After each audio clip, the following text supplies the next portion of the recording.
Next we're going to remove the left damper assembly that will allow us to access the motor, also the reed sensor if we need to change that out. So we'll go through the process for removing the left damper, which is fairly straightforward. We have 2 screws holding it in place.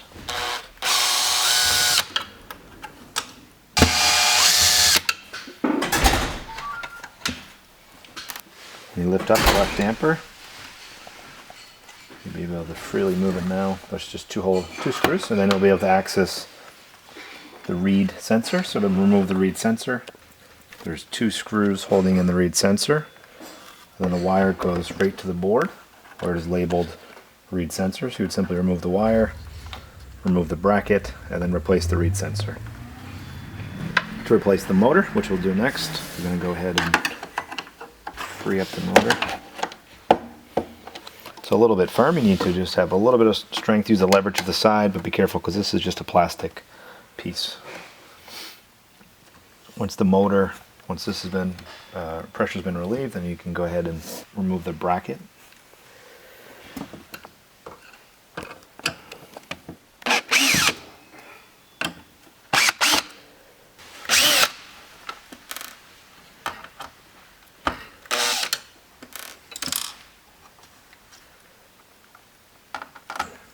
Unscrew the wire bracket.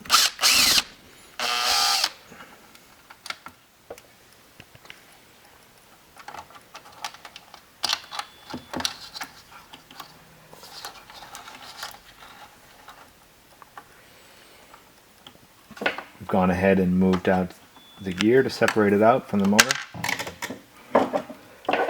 Be careful of our bearings. Ceramic bearings tend to fall off pretty easily, so we'll just keep these separate.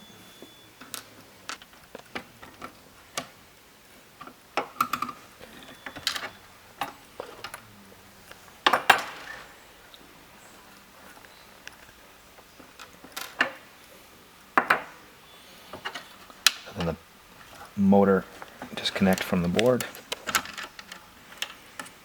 That will allow you to work with the reed sensor here. If the reed sensor is fine, obviously that stays on, just be careful of it. And then the motor itself is secured with 3 screws.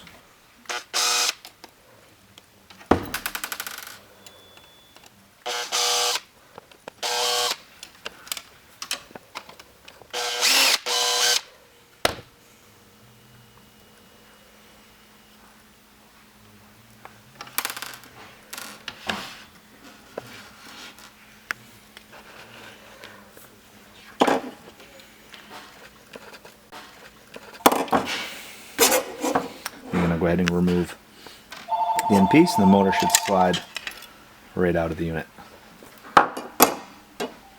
So to secure your motor to the frame, you go ahead and line up your 3 screws.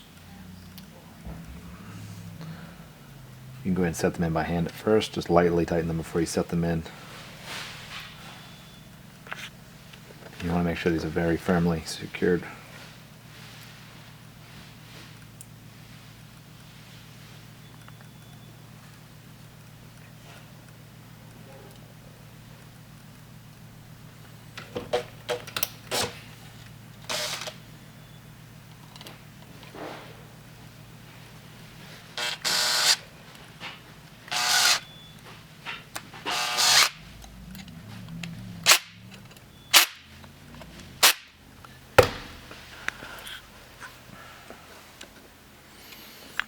Then I put our plastic piece back on.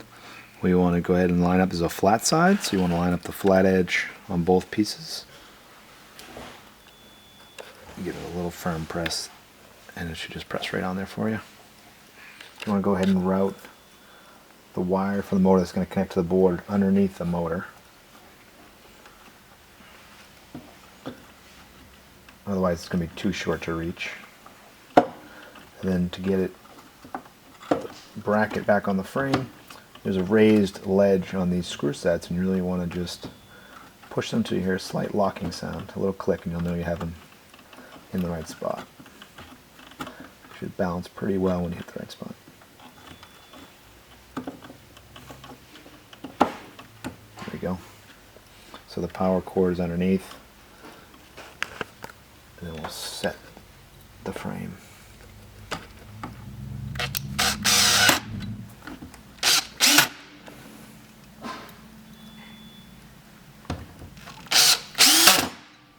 We've already gone ahead and connected the reed sensor back to the board. Now the motor connects back to the power board. The wires clear of everything. The wires, the reed sensor and all the wires are secured back to the board so that they're out of the way. And lastly, we're going to connect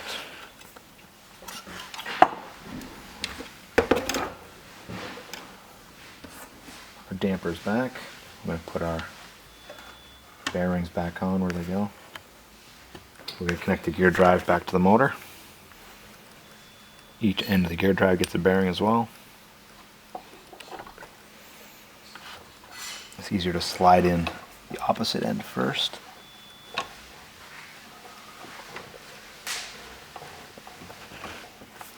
Then you're going to slide in the end you just repaired. So now we're going to connect the damper back. When the damper connects, you're not only going to line up the screw settings, the screw fittings to screw in, but you're also going to, this ridge on both sides is going to go into the frame. You see they slide right in.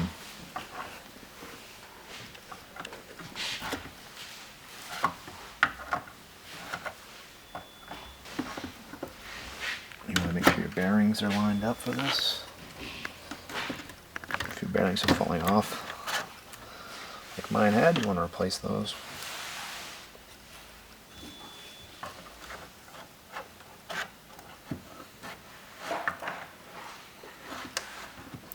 There we go.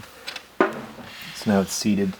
The bearings are lined up with a ridge on the back of the disc here, and then everything is seated. We're ready flush, ready to screw into the frame.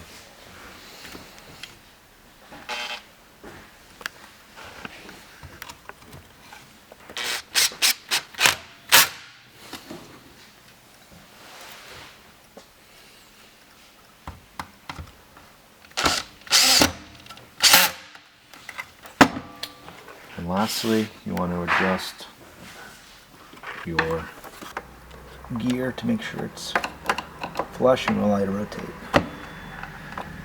And that's it. That's how you access the left side to change the reed sensor and the motor if you need to.